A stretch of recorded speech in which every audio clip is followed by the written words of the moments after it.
Hola, soy un cristiano reformado y aquí podrás escuchar mis blogs a través de estos podcasts.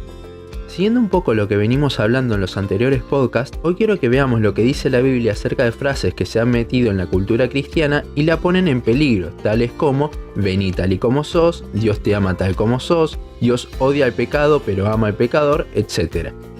Por lo general suelo partir de un versículo o un pasaje para desarrollar todo lo que sigue, pero creo que estas frases, las tres que vimos en particular, que son las que más suenan hoy en día, se pueden refutar simplemente con una sola palabra que figura una y otra vez en la Biblia: arrepentimiento.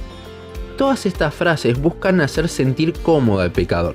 Las iglesias que promueven esto quieren que los pecadores vayan a pesar de su pecado, diciendo que a Dios no le importa cómo viven las personas porque Dios te ama igual, en lugar de predicar que Dios quiere que se arrepientan de sus pecados. Bueno, vamos a ver lo que dice Jesús con respecto al pecado del hombre. Lucas 5:32 dice: no he venido a llamar a justos sino a pecadores al arrepentimiento. Lucas 13:3 y 5 dice: os digo, no, antes si no os arrepentís, todos pereceréis igualmente.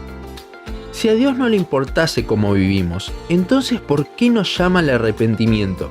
La palabra arrepentimiento en el griego original es la palabra metanoia, que significa un cambio de pensar y de actitud. Si el arrepentimiento es un cambio, ¿por qué entonces Dios nos llama a cambiar si nos ama tal y como somos? Ese es el problema, Dios no nos ama como somos, Dios nos ama a pesar de cómo somos. Dios no ama al pecado ni tampoco al pecador. Salmos 5:5 dice que aborreces a todos los que hacen iniquidad. Y Proverbios 11:20 dice: abominación son a Jehová los perversos de corazón. ¿Dios nos ama? Por supuesto, pero no ama que seamos pecadores, por eso nos llama al arrepentimiento. Dios ama a todo el mundo como su creación, pero como a hijos, solo a los que se han arrepentido. El amor de Dios por nosotros no cancela su justicia y santidad, por eso Cristo tuvo que morir por nosotros, y por eso nos llama al arrepentimiento y al vivir una vida santa hoy en día. Creo que pudimos ver que estas frases no son bíblicas, sino más bien herejías, y muchos dirán con esto: ¿tanto para llamarlas herejías? Son lindas frases. Veamos de dónde surgen todas estas frases. Primero y principal, una persona no puede predicar del arrepentimiento y decir estas frases al mismo tiempo porque se contradicen, y el arrepentimiento es algo crucial del Evangelio. Lucas 24:47 da la gran comisión en este libro y dice que es predicar en el nombre de Cristo, el arrepentimiento y el perdón de pecados. Esto es el Evangelio. Por lo cual, estas frases van totalmente en contra del Evangelio. ¿Y les parece poca herejía algo que va en contra del Evangelio? Estas frases han surgido de un Evangelio cada vez más light que se está predicando, donde solo se llama a la gente a creer y a orar a Dios.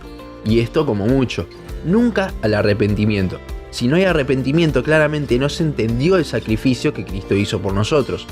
Estas frases son un atentado contra el Evangelio. El diablo las ha utilizado para cegar a las personas, alejar a hijos de Dios y alejar a pecadores aún más de la verdad del Evangelio. En conclusión, las frases de una forma bíblica serían: vení arrepentido a la cruz de Cristo, en lugar de vení tal y como sos. Dios nos ama a pesar de lo pecadores que somos, en lugar de Dios te ama tal y como sos. Y por último, Dios odia al pecado y llama al pecador a cambiar, en lugar de Dios odia al pecado pero ama al pecador. Si bien, como vimos, son sutilezas, estas frases van directamente en contra del Evangelio, con lo cual no hay que tomarlas a la ligera. A su vez, estas frases se dicen mucho y se las defiende mucho, pero tenemos que tener cuidado porque es un acto en contra del Evangelio.